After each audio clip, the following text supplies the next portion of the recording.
Patrick No C Walker, who is qualified, ladies and gentlemen. Scientific method. Let's go. Pat, I hit him with a stunner, dog. Let old things must die, and I'm trying to make sure they die. But people, just leave me be, man. Let me be. Leave him be. Let me be a father and a family man. Let me be that. Man. Let me be that.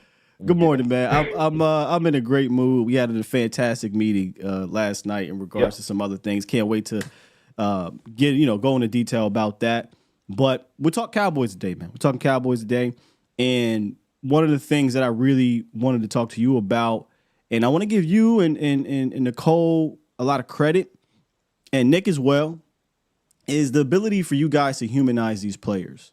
I often say that to you, but I have to keep doing it because even myself, I have to guard myself from, focusing solely on what they do on the field and realize, hey, these are humans. And you and Nicole had the opportunity to welcome Tyler Guyton to the Cowboys quite literally off the plane, and you were able to sit down with him and his family and go in depth on who the player is and what drives him. Can you kind of take us behind the helmet of our first-round pick, Tyler Guyton? Yeah, absolutely. First of all, I'm looking in the chat as well. Sully, what's up, man? Chill out, Five. Chill out. We're not talking about that. Tyler Guyton, fantastic young man. And this is not the being a prisoner of the moment type situation where it's like, okay, the Cowboys make a pick and you try to sell yourself on, this being the right guy. I mean, there are obviously times in this particular draft where I wish they went this direction, but they didn't go this direction. Obviously, I wanted them to get a running back at some point in the draft. They did. So there are some demerits here for the Cowboys. They didn't use next year's draft capital to come back into the fourth round. Huge demerit there. But when you start looking at some of these picks, Cooper Beebe being another one of them, Marshawn Neely, he's a sleeper. Pay attention to him, guys. But Tyler Guyton, man, this kid is just, there's something about him. And this is just me having spoken with him behind the scenes in addition to looking at his film. So if you look at his film, obviously he'll be transitioning from right tackle where he played with the Sooners over to left tackle. And in talking with him, he wants to play left tackle. He said he actually would have preferred if Oklahoma had him at left tackle. But if you think about it, he was protecting the blind side on the right side of a left-handed quarterback. So he was still doing blindside work if you think about it in that capacity. But just as a human being, man, to be able to walk with him step by step from the tarmac, have the conversations with him on the bus ride over to the facility, see his emotions. He broke into tears on one occasion when I asked him about playing on the offensive line with Zach Martin when we got to the building and we were walking through. And this is a guy, keep in mind, it's so much bigger than football for him because he grew up a Cowboys fan.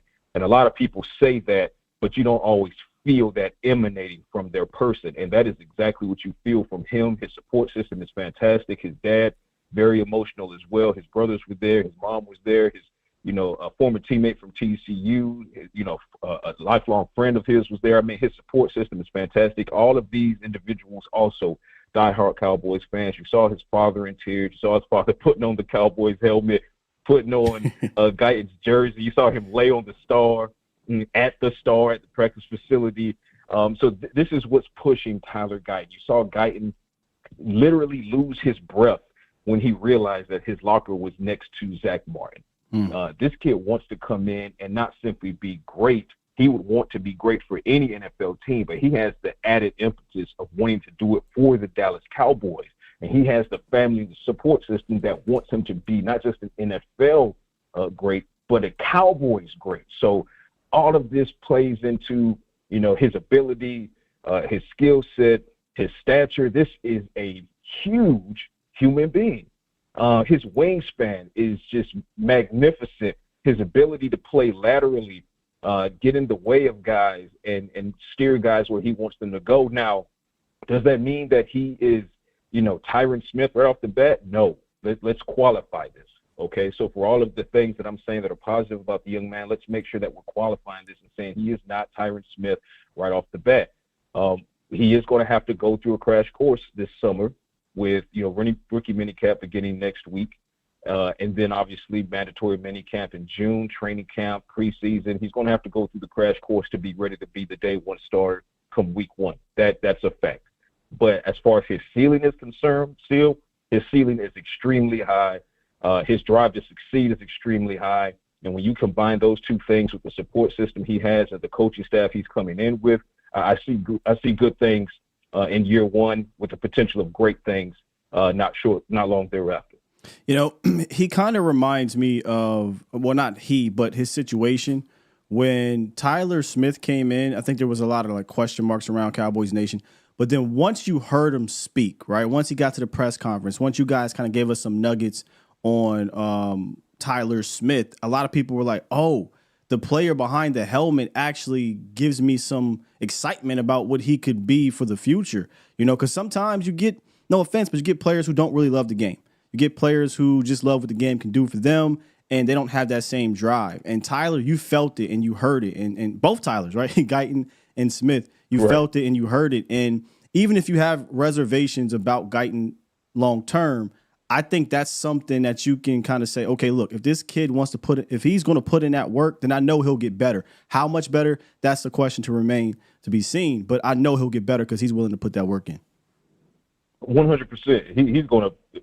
It's more than simply putting the work in for him. This is a guy that I can already tell off rip that he's going to be in every meeting on the front row. He's going to be picking the brain of every possible offensive lineman and offensive line coach and assistant coach, and just whoever will give him a minute of their time, he's going to be picking their brain. And you mentioned his mentality. I see where McCarthy is going here, and I see where Will McClay is going here. Look at the mentality in which Tyler Smith plays with. You now have in both Cooper Beebe and Tyler Guyton dogs, guys who want to, as Cooper says, dirt guys. They want to beat just pulverize whoever they line up against. It's more than simply just blocking a guy, keeping the guy off of your quarterback. Because if you look at Tyler Guyton specifically, and Cooper Beebe is no different, but let's talk about the tackle position.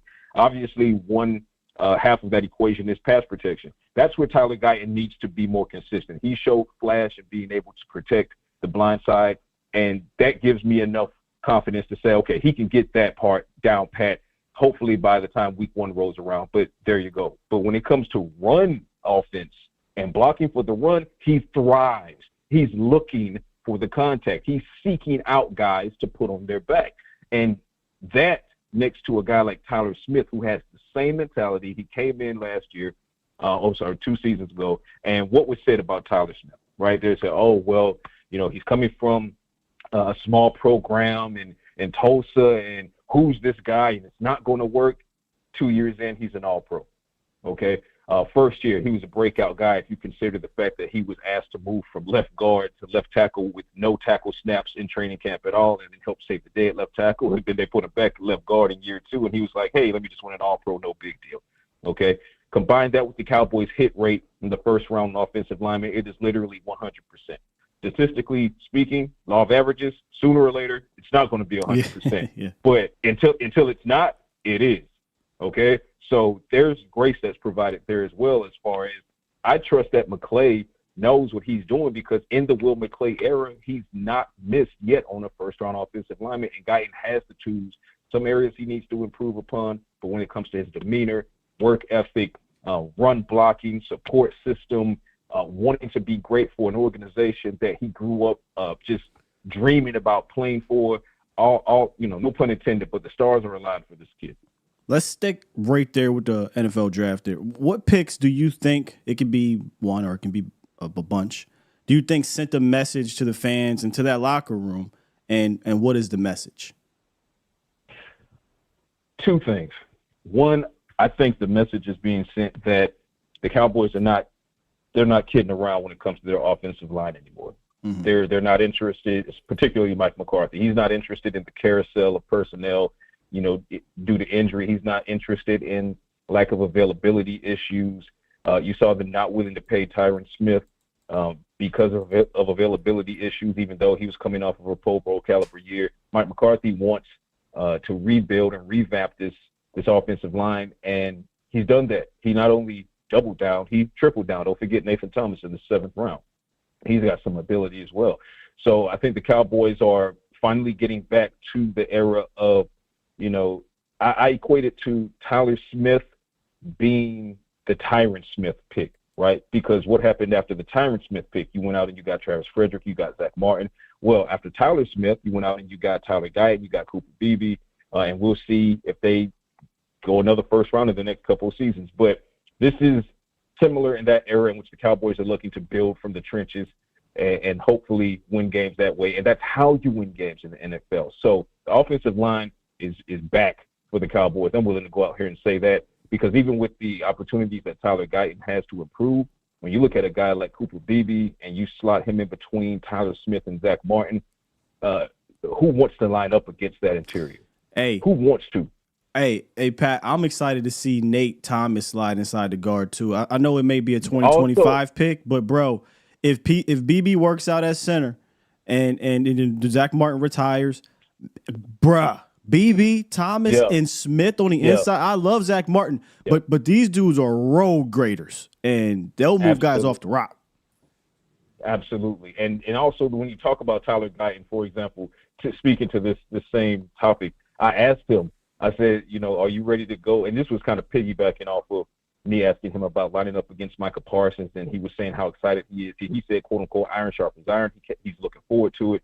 And then I kind of dovetail off of that, and I said, hey, these defensive fronts in the NFC East are arguably the best in the entire league. Are you ready for what, the challenges that they present? And he looked at me and didn't even crack a smile. He was like, they have to see us. We don't have to see them. They have to see us. Ladies and gentlemen, this is your first-round pick. This is the demeanor of your first-round pick. Now, circling back to your question, the second thing that sent a message to Cowboys fans was not picking a running back. I think that sent a massive message. There's an inherent irony in this for me still, because you know that during the peak Ezekiel Elliott days, during the holdout stage and everything, there was such a faction of fans that said running backs don't matter. You don't overpay running backs. What the hell are you doing? Blah, blah, blah. Now you fast forward and you get Ezekiel Elliott back on what is essentially a veteran minimum deal with, $750,000 in incentives, but base is basically $1.25 million. And it's on a 1-year deal, and everybody's up in arms because, and I agree that I wanted them to draft a running back in addition to signing Zeke. They didn't. I don't agree with that. However, I agree with signing Zeke back regardless of what they were going to do in the draft or not. So when you get him back on a very team-friendly deal, and he's going to stabilize the room and give you that short yardage situation, give you that goal line situation, obviously still has some juice left. He's also now instantly your best pass protector in the running back room. Suddenly those same people that said, well, you don't want to overpay running back, what the hell are you doing? Now they're saying, why the hell are you paying him $1.25 million when Zach Moss got $4 million? What are we doing? Choose pennies, man. Right.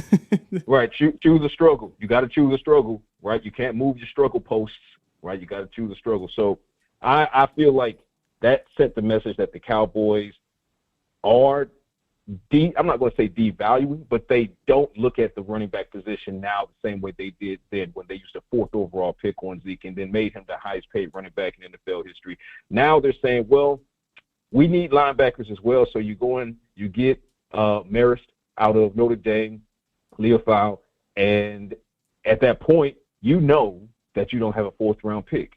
And you know that there's probably going to be a run in the 4th round of running backs, and then that's exactly what happened. So they went with the linebacker instead. They didn't want to risk losing him. They went with Cooper Beebe instead, doubling down on the offensive line. They're basically telling you that when it comes to Guyton, Beebe, and then down the road maybe Thomas, that focus less on who's running the ball and focus more on who's in front of who's running the ball. Yeah, I'll take it a step further with the running back situation. Will McClay came out. Steven said it too, but when McClay says it, it holds weight to me. He talked about the whole running back by committee thing. It's something that I've been, preaching here on the show the last few years of Zeke's career, because he was always a banged up guy towards the end of the season, and you needed to kind of make sure he got carried into the postseason healthy. And 2020, was it 1 and 2 or 2020? Yeah, 2021 and 2022, Zeke was banged up at the end of the year, and they refused to let guys like Malik Davis kind of play, more extensively to let him be healed. And McClay comes out and says, hey, we're done with the one guy thing. We're going to be a committee thing. And if that's the case, I do think Zeke serves a purpose as long as, I call it politics here, as long as politics stays out the way and they truly do potentially maybe add another player in that room and they use 3 guys. It doesn't have to be 3 guys get 12 carries apiece, but use 3 guys so that this 17-game season plus postseason, you're going into the postseason with some healthy guys back there. Yeah, you are. And I want everybody to keep in mind that this doesn't mean that the Cowboys are done adding to the running back room. I mean, they want to throw as much competition at that running back room as is possible. They're kind of treating it like the linebacker room in that aspect. When, you know, you bring back Damian Wilson, you get Eric Kendricks. So you get, 3 undrafted guys to add to the 3rd-round pick, Leofau. So they're throwing a bunch of talent at the running backs room. And it's going to be real interesting because as it stands, the current construct of the running back room, Zeke is going to take the lead role in tandem with Rico Dowdle, and we'll see who RB3 is. Had money on the table, I'm going to say it's Hunter Lipke. I think I love what I saw on the back end of the season with Hunter Lipke. His trajectory is pointing in the right direction. And then you're going to have guys that I put in Tier B that they're going to have to scratch and claw to make a roster spot or even, you know, be considered for the practice squad. Love what Malik Davis brings to the table, but at the same time, you saw McCarthy defer more to Deuce Vaughn than Malik Davis last year when injury cropped up. And so that where's Malik Davis in this situation as far as how does McCarthy view him? Deuce Vaughn, just mentioned him, did not take advantage of his opportunities whatsoever. Very disappointing rookie season, but the skill set, the talent is still there to be kind of that change of pace back. Will you see that this training camp? And will he challenge Malik Davis? Will Snoop Conner be a dark horse? What does Royce Freeman bring in that equation as far as obviously he's a unit of a human being and he's a short yardage guy as well. Somebody's going to be the odd man out. Might be odd men out, plural, 1 or 2 guys. Sure. And it could be a situation where the Cowboys go into training camp, give it a couple weeks in training camp, move on from 1 guy, maybe 2 guys, and then bring in another free agent. They also let you know that the trade deadline, which has been moved back a little bit, trade deadline isn't until November. So they've got time in that capacity as well. So I just feel like as we have this conversation, the definitive ones that are definitely going to be on the roster, if I had to bet, would be Zeke, Pollard, Hunter Lipke, and then everything else just has to shake itself out. Deuce Vaughn, Malik Davis, Stu Conner, Royce Freeman, they're going to have their hands full battling each other. Put a pin in that free agent part because I got a name for you I want to discuss. Real quick, Chris Romero, RB3 doesn't start because he's saying Hunter Lipke started. RB3 doesn't start. RB3 is primarily a special teams guy who comes in on offense for certain packages. So him being a fullback, you'll see him in fullback packages as a lead blocker at times, but RB3s don't start. No. I mean, maybe start on special teams, but that's it. Yeah, exactly. In that capacity, yeah. So just to be clear. Yeah. I got you, brother. Let's get to the mailbag real quick. Mail time. A couple questions. I want to start off with the free agent part because you kind of teased and didn't even realize it. There's a name I want to bring up when it comes to this running back room. But I do want to get to Greedy Grove Guapo. Appreciate the question. He said, which free agent will Dallas sign before the season starts? Now, it doesn't have to be a specific player if you don't want to, Pat. It can be a position. But which free agent there for you? I think they're going to look at defensive tackle. Yeah. That's just the vibes that I'm getting inside the building. Now, does that mean that it wouldn't be cornerback? They're not out on Stephon Gilmore. Let's be clear. And Gilmore is not out on the Dallas Cowboys. Is there anything imminent right now? No. As we have this conversation, there is nothing imminent, but I want to be clear that both sides actually do want to reunite for 2024. It's just a matter of seeing if they can come to terms, and we will see if they do. But because there's already a pre-existing relationship there, I mean, that could fall out of the sky at any moment. So, there's that caveat. Yep. But outside of Gilmore, I think it's defensive tackle. Mike Zimmer, he has his linebacker and linebackers, and now he's, looking toward the defensive front. You see them go out and get a guy like Justin Rogers with the final pick. He's an absolute mass of a man, no diddy. But they're not done at defensive tackle. Calais Campbell is the name I put out there. Keep an eye on Calais Campbell. There's going to be interest there because anybody that knows Zimmer knows 2 things. He requires linebackers to play at a high level, and he requires his defensive tackles to play at a high level. And the jury is out on what Maji Smith will be in year 2. The keys are being thrown to that young man with Jonathan Hankins no longer in the building. but you need more at defensive tackle. Chauncey Golston has potential, hasn't had a breakout season yet, going into a contract year, so this has to be a breakout season for him. But does that mean he sticks around at 25 if he has a breakout season? Cowboys do love their comp picks. You know what I mean? I get 4 of them. Also, Diggy Zua, he's coming due, contract season. So you got to go out and get some more talent. Calais Campbell is one. He's evergreen as far as his talent. One person in particular on Twitter replied to what I said about Calais Campbell, and they put a 37 next to his name. I don't care. Film doesn't exist. I don't care. As if film does not exist. Okay? All 37s ain't the same. Okay? When I was 37, I wasn't playing in the NFL, and nor was anyone playing at a level of Calais Campbell. So watch the film, man. All 37s ain't the same. Okay? But also, and here's a good one, Linval Joseph. Right, literally both names I have right here. Yeah, I can draw a direct line from Mike Zimmer to Linval Joseph. Obviously, from their time together, a lot of time together with the Minnesota Vikings. I spoke with Eric Kendricks here recently at the Home Run Derby about the influence that Zimmer had on his decision to pivot away from the 49ers after agreeing to terms over there and coming over to Dallas. And I could see the same happening with a guy like Linval Joseph as far as, saying, hey, I'm at a certain age where I need to chase a ring and I need to also hopefully be somewhere that I'm comfortable. And what's a better fit than a Cowboys defense and offense? I mean, if they can piece it all together, we can't sit here and honestly say the Cowboys aren't contenders, because they are. Even though they've taken a step back roster-wise, they are. The question remains is what the hell they can do in January. I agree with you. Everybody, we're on the same page. I'm not saying the Cowboys are going to the Super Bowl this year. It's not what I'm saying. I'm saying that this is still a 12-win team. Maybe minus one. Let's say 11. Let's say it's an 11-win team because they've had some attrition. They've had some changes in the coaching staff. But even as an 11-win team, depending on what happens with the Eagles, as far as if Hurts continues to regress, depending on what happens with the Commanders, can Dan Quinn put them in a resurgent year in his first year? The Giants, who gives a damn? I almost cursed. I don't want to get you fined, though, bro. Oh, but we've done it plenty on here. But, yeah, when you look at Jalen Hurts' regression and you look at the Commanders being in flux themselves with a brand-new regime there, Cowboys can possibly take this division at 11 wins. There's going to be some change there. And then it's just coming to January. What can they do in January? Hell if I know, because the last January was completely unexpected, and they laid down and just, gave up the buns.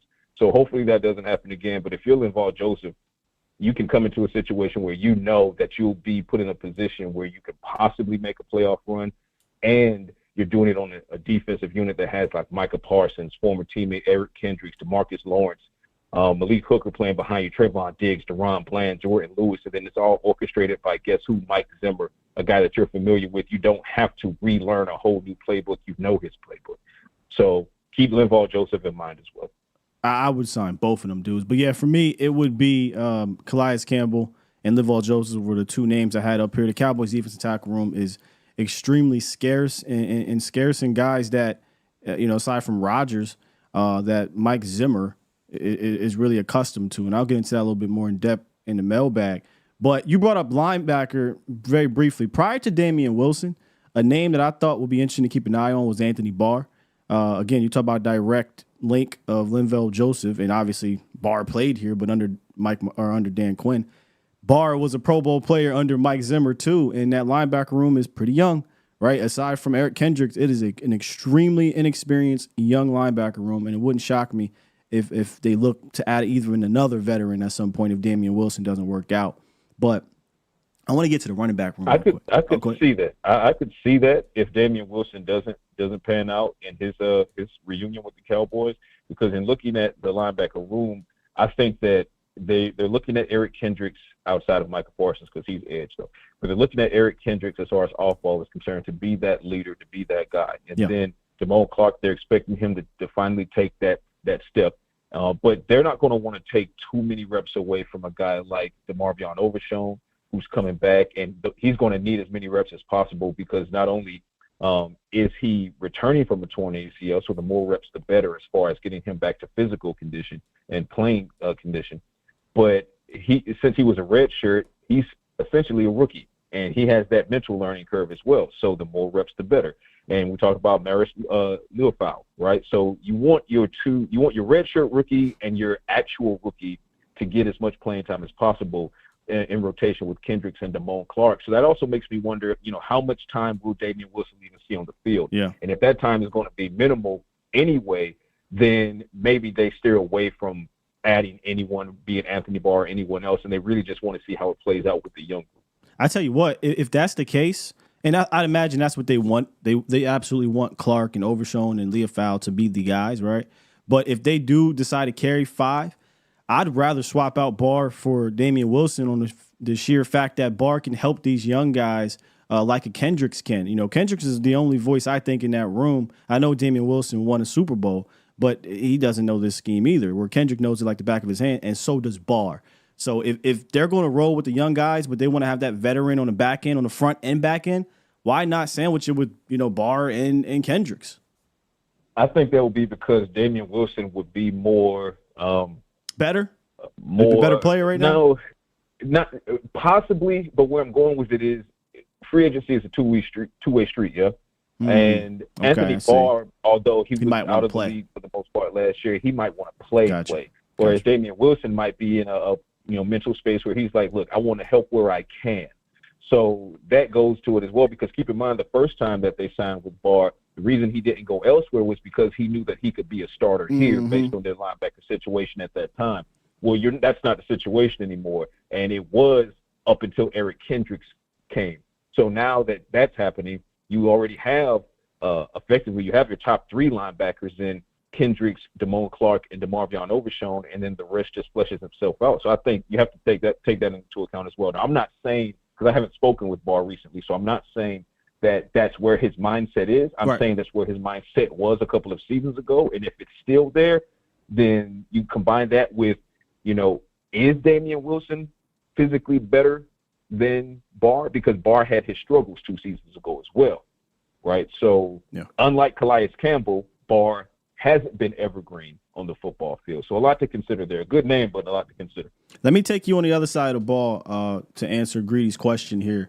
And I wanted to stick at running back because I know the room is pretty, when I say deep, I mean just bodies. Body-wise, it's a lot of running backs in that room. But what I think it's missing is a complementary player to a lot of these kind of downhill power guys. And a running back that I'm going to bring up here is Jerick McKinnon. If Jerick McKinnon, I think, is a sneaky option in the sense of he's a 2-time Super Bowl champion, right? So he has that Super Bowl pedigree, but he is quite literally a perfect complement to what you have. And that's a third down guy that can go in there, by the way, have the trust to block because he wouldn't have been able to do that in Kansas City if he didn't, but also catch the ball out the backfield. If McCarthy focused a little bit more on getting a guy like McKinnon the ball or TP when he was here, I think McKinnon will be a slam dunk. 80 receptions over the last 2 seasons, 13 reception touchdowns as a running back in the last 2 seasons. Yes, I know it's Pat Mahomes, but it ain't like Pat is asking him to run double moves and throwing it 60 yards down the field. He's dumping it off and throwing screens. So I think he would make perfect sense to complement this room. I know that may mean bye-bye to a certain fan favorite drafted player, but I'm trying to win here, and I think he brings in hella pedigree. He complements the room, and he gives you a weapon out the backfield. Listen, that last thing you said is really what hit for me. There's love versus victory. Which do you value more? Yeah. And, fan favorite is fun and all of that. But how fun do you want your January to be? How fun do you want your February to be is the ultimate question. And when you talk about a guy like we're referring to Deuce Vaughn, obviously, when you're talking about Deuce, again, I'm high on his potential, but I don't know that the Cowboys know how to utilize him at the NFL level. Right. We'll see if they can in year 2, but in year 1, very, very disappointing there. McKinnon, goes without saying, can still get the job done in a big way, especially as a change of pace guy. I think, though, the Cowboys are going to look for Rico Dowdle to be that. Fair. I think they're looking at Rico Dowdle to be that. And Rico showed he can catch the rock at the backfield too, Pat. He absolutely can. He absolutely can. They're looking at it as the problem with last season still was that there was redundancy between Rico Dowdle and Tony Pollard. you were missing when you decided to part ways with Ezekiel Elliott following the 2022 season. You parted ways with your sledgehammer, and you were hoping that Tony Pollard could step in and be like the sledgehammer, but he's never been that in his football career. And he unfortunately could not become that. And, no knock to Tony, because you also have to keep in mind, what did we lead the show talking about? The offensive line. You had so many offensive line struggles and injuries and different sets of personnel. If you're a running back, you can't get chemistry with your offensive line because you don't know on a week-to-week basis who's going to be blocking for you. And each person that's blocking for you has their own tendencies that you get used to and accustomed to as a running back, which is why it's that much more paramount to try to keep the same front five and the best front five for as many games of the season as possible, because when you start shuffling pieces in and out, there's a little bit of discomfort as the running back saying, okay, well, I know for a fact that, Tyron Smith would block this way if I run this way. And this is all being processed in real time once the ball is in your hand. I know Tyron Smith will block this way, so I'm going to take this angle. But if it's, Chuma Edoga and you have the rock in your hand and you see the linebacker bearing down on him, you have no idea which way he's going to block. What's his footwork going to do? What's his hand going to do? Is he going to turn his cord inside or outside? And that moment where you second guessed is going to cost you maybe a tackle for a loss. So those two things were not working well together. So that didn't work for Tony Pollard either. But even if the offensive line was what it should have been and once healthy, Pollard still was not Zeke. And that's just objectively speaking. Pollard and Dowdle are so eerily similar that the Cowboys looked at it this offseason and said, okay, well, we're willing to let one walk if we can keep the other. So they let the more expensive one walk, Tony going home to Tennessee, and retain Rico Dowdle. So I'm thinking they're looking at Rico Dowdle to say, okay, you be Tony Pollard now. I think Pollard and Rico weren't Pollard and Zeke when healthy. And that was a problem. And they didn't even attempt to use him that way. And maybe it's because of Rico's injuries. I don't know. But I'm hoping they truly look at the running back by committee this year, Pat. I really hope that's the case, because they didn't last year. It is the case. Yeah, it is the case. And Will McClay said it definitively in the post-draft press conference. That was a phrase that he used. He said, This is no longer a league where you just have like one lead back. He said it's going to be a running back by committee approach.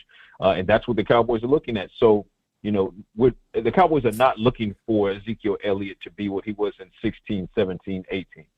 They're looking for him to come in, first and foremost, be the short yardage back, goal line back, best pass protector in the room, who is also that sledgehammer to what Rico could be as maybe like the sword and mimicking what Tony Pollard was.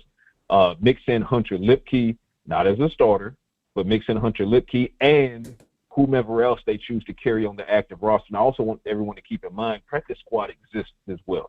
And when it comes down to a numbers game late August and the Cowboys are trying to figure some things out, I've said this, I could see them, if they can't figure things out with Deuce and based off of his film, there may not be a lot of teams clamoring for Deuce on waivers. So if the Cowboys wanted to risk him to waivers to get him back on the practice squad, that's possible. They did it with Malik Davis as a rookie, and I was one of the ones out of the gate after training camp. I said, you cannot risk Malik Davis to waivers. No way he clears. Well, he cleared, and he's been here ever since.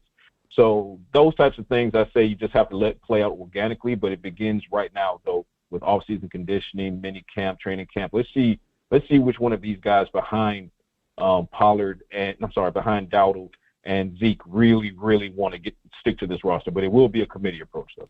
Got Patrick Nosey Walker, DallasCowboys.com, rocking with us on the scientific method. Let's get to question number 2. Our final question for Pat here from Zotan. He says, out of Sam Williams, Chauncey Golston, and Marshawn Nealon, who's the biggest contributor for this upcoming season? Good question. Real quick before I answer that, Trip to Ghost, I don't want to get rid of Deuce. I want them to figure out how to use Deuce. But if you go by what they were unable to do last year, it's not a lot of confidence here. So hopefully they can figure it out in training camp. But I want Deuce to stick around and I have plenty of receipts showing what he can do if you give him a chance, but you got to put him in the right spots. As far as the question is concerned, it's got to be Sam Williams, right? That's kind of Sam Williams. Yeah. It's got to be Sam Williams. You lose Dorrance Armstrong and you lose Dante Fowler, both to the Washington Commanders. And as underrated as Dorrance was, he was an impact player for the Cowboys off of the edge, especially in run defense. Dante Fowler, impactful as a pass rusher rotationally. It has to be Sam Williams because what's one of the things that people were saying? Well, Dante, as well as he's playing, he's taking snaps away from Sam Williams. Dorrance, as well as he's playing, people wanted to see more of Sam Williams. Well, careful what you wish for, because the wish is about to come true. Now, I say that to say I pegged Sam Williams last year as one of my most likely breakout guys. Same. So I have a lot of confidence in what Sam Williams can do when he's on the field. 100%. Also true that he needs to rein in the untimely game-changing penalties as well. Now, all of those penalties are not righteous. Let's not pretend they are. Some of those are just like WTF. Like, what are you doing, ref? But there were some where it's just like, you've got to be smarter than that. So he's going to have to rein those in, better decision-making in that capacity. But his motor, his bend, it's nasty. He has a bend and a motor like Randy Gregory. Not quite the bend of David Irving, but that was freakish bend. You don't see that often, right? But there's a lot of talent in Sam Williams, and I believe that he takes great advantage of these new opportunities because he's going to have to. He said it day before yesterday at the Home Run Derby, when he was posed the question of, is he looking to step up in a big time role? And obviously, unequivocally, he was like, yeah. And he started speaking to the fact that, he feels this year will define the rest of his career. So if you guys were wondering if Sam Williams is taking this seriously, he is absolutely taking it seriously, because he's going into this year feeling like he has to break out, not just for the Cowboys, but to define what happens over the rest of his entire NFL career. Marshawn Kneeland, he's a rookie. I expect him to come in and be dominant in run defense, because that's his bread and butter. He needs to get better at pass rushing, though. So he has a learning curve there. But run defense, sure, absolutely. But overall, like I said, when you look at the defensive ends, or I should say the edge rushing responsibilities behind Micah Parsons, behind DeMarcus Lawrence, all signs point to Sam Williams needing to be that dude. Absolutely. And I think he feels that pressure because his coach told him. His coach came out at what was it? Not the combine. Might have been the combine. And mentioned Sam by name. He said, hey, Sam Williams, he's a guy that has to step up. We don't have Dante Fowler here. We don't have Dorrance Armstrong. So he's going to be the first one up. He's going to get the opportunities.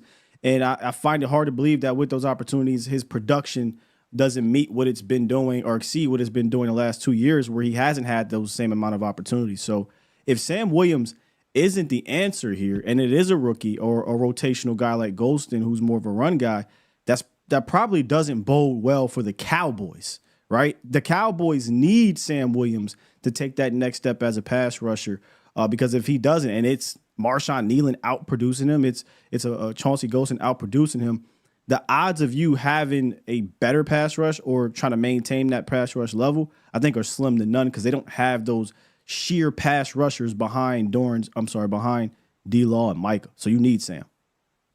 You absolutely do. And I think that there should be a bit of a message sent to Sam, in that the Cowboys were absolutely in on possibly taking Darius Robinson in the first round out of Missouri. They were absolutely in. I was sitting there in that building, and the conversation was very real prior to them trading back to 29. And then when they traded back at 29, if he was still there at 29, there's a chance that he's the pick and Tyler Guyton's not the pick. And that's not a knock to Guyton. That's telling you that they believe, the Cowboys do, that they have a more serious need behind Micah and DeMarcus than maybe we even thought they did. But Darius Robinson, obviously, he goes to the Cardinals 2 picks sooner at the 27th overall pick. But I say all that to say that kind of insight should give you an idea of just how much they need Sam Williams to pop in year 3. Because if he doesn't, when Micah is number one, if he doesn't, then it makes it more difficult to move Micah around. And we've seen that Micah can be truly dominant when he's unpredictable and you don't know where he's going to line up. Is he at the 0? Is he at the 3? Is he at the 5 wide? Whatever the case may be. But if Sam doesn't step up, then it's more Micah on the edge. And it's more taxing on Micah because as an edge rusher, he's getting beat up a little bit more. So it resonates, and it sends ripple effects out either in a positive way if Sam breaks out, or in a negative way if he doesn't break out. That's fair, man. That's fair. Hey, Pat, I kept you here for a long time. I appreciate you giving us your time this morning, good brother. No, it's fun as always, man. I'm gonna get back to listening to this K-Dot cook because I saw you on Twitter. Yeah, man, he's on it right now. So shout out to Kung Fu Kenny. He's doing it for the culture, for real. But yeah, man, fun as always, bro. But we'll tell them about that later. I can't wait, big dog. I cannot wait. All right. Patrick No-C Walker, man, of DallasCowboys.com, joining us for a weekly segment of the Scientific Method.